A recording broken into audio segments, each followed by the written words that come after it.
Kaya ako nireaksyonan to guys dahil yung nakita ko lang kasi, baka kasi mapanood ng ng iba na may mga masasamang hangarin din at baka subukan din nilang gawin yung ginawa ni Doc Lab na buksan yung pintuan sa likod at baka nakalimutang ilak.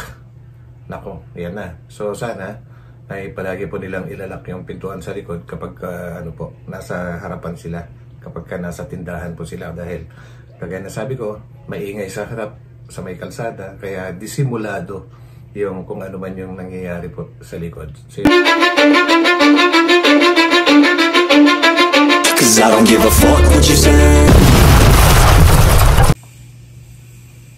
So ayan, paano ba yan, Biancy? Gusto ko sa kanya magpasalamat kasi hindi po siya nagsasawa, tsaka yun, tuloy-tuloy po yung yung samahan namin. Ikaw!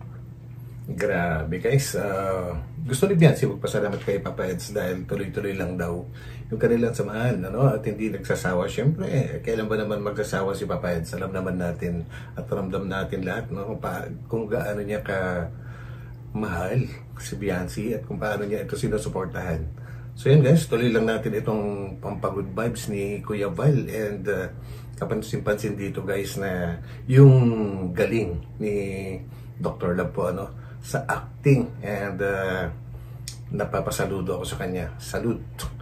Ito ay good vibes lang, Doc Lab, walang pikunan. Pala'y mayroong ibang minamahal. Di mo pinagtapat noon na pala.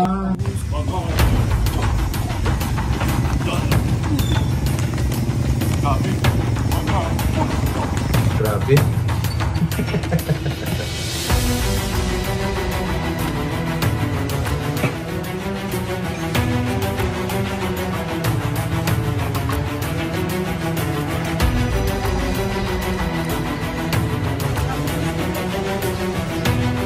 Ganda ng tindahan guys, puno-puno.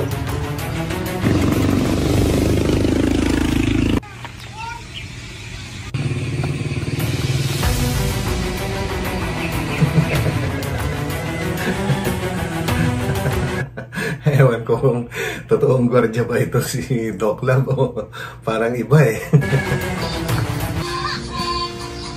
Naku, muna ako, sundin ko si Biancy.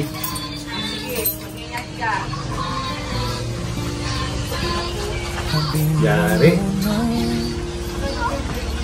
Nako.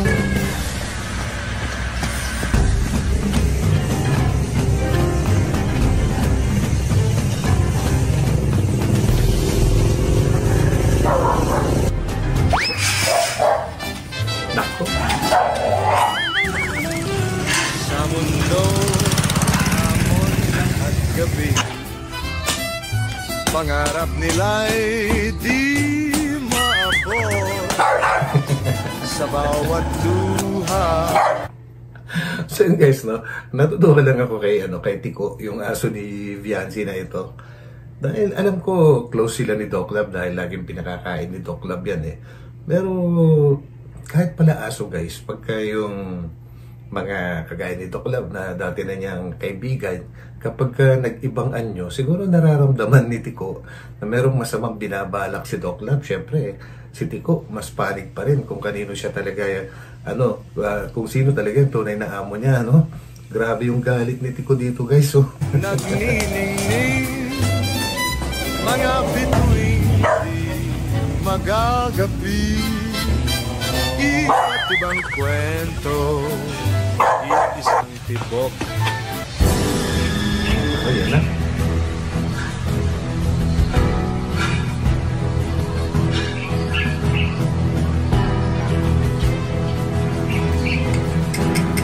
Ito na yung pantay sa lakay.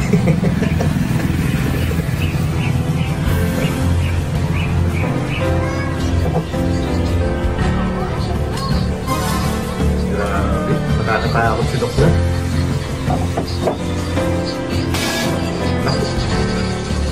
Sarap na tulog.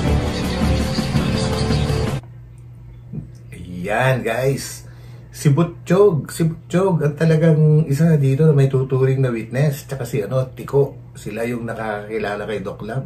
Si Butchog, kilala din niya si Doc Lab, guys. Ginagaya nga niya yung tawa ni Doc Lab eh. Ayan oh, kitang-kita ni Butchog, guys. Yari ka ngayon. Oh.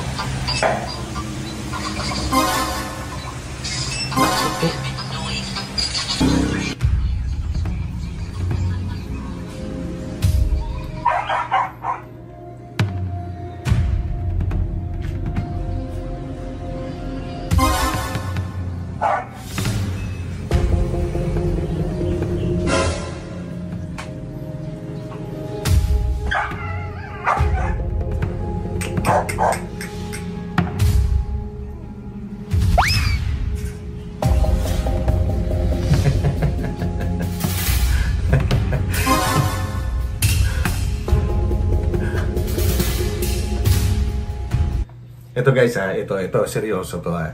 Kumbaga, isa to sa magiging aral.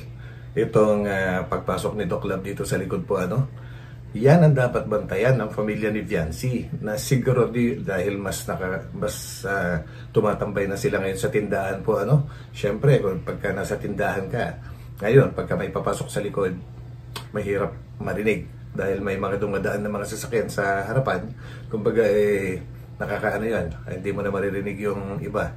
And ito maging silbing aral din to ano, na huwag nilang kakalimutan na magsarado at mag-lock ng pintuan sa likod kapag po nandun sila sa tindahan guys. Yan, sana ay gawin nila yon kasi alam naman natin marami na rin pwedeng mawala dyan sa bahay ni Viancy guys.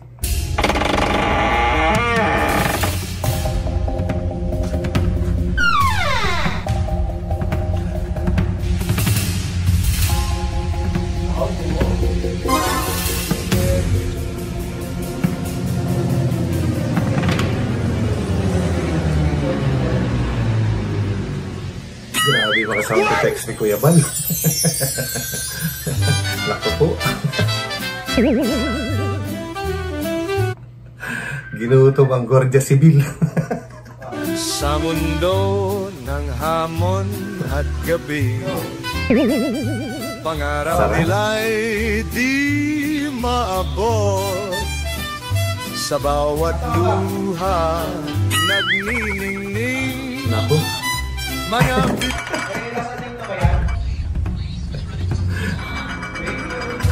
Yari. Dinig ni ni Butchog. mga bituing di magagapi, iba't ibang kwento, iisang tibok, puso'y puspos ng gininto ang loob. Magaling si Doc Lab. Saludo. Na nagtuturo ng pagbangon, kahit anong laban, mga anghel ng So yun guys, and ito kahit sabihin na natin pampagod vibes to, pero mahirap yung ginagawa ni Doc Lab guys hindi basta-basta yan. Lalo na yung pag kinamay niyo ice cream, malamig sa katawan yan guys. Tingnan niyo tuloy kung ano nangyari ni Doc Lab. Nagpamasahe dahil masakit ang buong katawan. lingap, lumilipad ng mataas, hinahawakan ang langit at mundo sa iisang landas. Bawat hakbang tagumpay ang dala, patunay na kayang Yun always think positive lang. Grabe, sarap talagang hindi makagalaw yung mga kamay ko. Sa sobra kong busy sa inyo, sobra kong pagtatrabaho, ay tamsak po. Para kay Viancy, ito na ang inabot ko guys, nagkasakit na ako. Sa sobrang trabaho ko kay Viancy, nagtrabaho ako ng todo para sa inyo. Kaya panoorin niyo yung mga upload ko kasi para makasulit man lang, makabawi man lang ako sa pagod ko. Yan nagkasakit-sakit na ako. So guys, kawawa na ba si Doc Lab? Kinaway niya ice cream syempre kung magkakarugtong pa rin yan, although itong dulo po guys, kinuha ko lang yan sa pag-live ni Doc Lab kagabi po pero isa na rin siguro sa naging dahilan yun, yung kinamay-kamay niya yung yung ice cream. Siyempre, malamig sa katawan yan, guys. And siguro, pawis na pawis din siya. Anyways, saludo kay Doc Lab sa kanyang mga kilos po. Magaling talaga siyang artista. And of course, ang gumawa naman po ng pelikula si Kuya Val. So, suportahan po natin sila pare-pareho, guys. So yan, ito muli ang inyong lingkod, Batang LU. Kaya ako nireaksyonan to, guys, dahil yung nakita ko lang kasi, baka kasi mapanood ng ng iba na may mga masasamang hangarin din at baka subukan din nilang gawin yung ginawa ni Doc Lab na buksan yung pintuan sa likod at baka nakalimutang ilak. Nako, yan na. So sana ay palagi po nilang ilalak yung pintuan sa likod kapag nasa harapan sila, kapag nasa tindahan po sila, dahil kagaya na sabi ko, maingay sa harap sa may kalsada, kaya disimulado yung kung ano man yung nangyayari po sa likod. So yun, guys, and ito muli ang inyong lingkod, Batang LU. Kita-kita tayo ulit sa aking susunod na upload. Bye.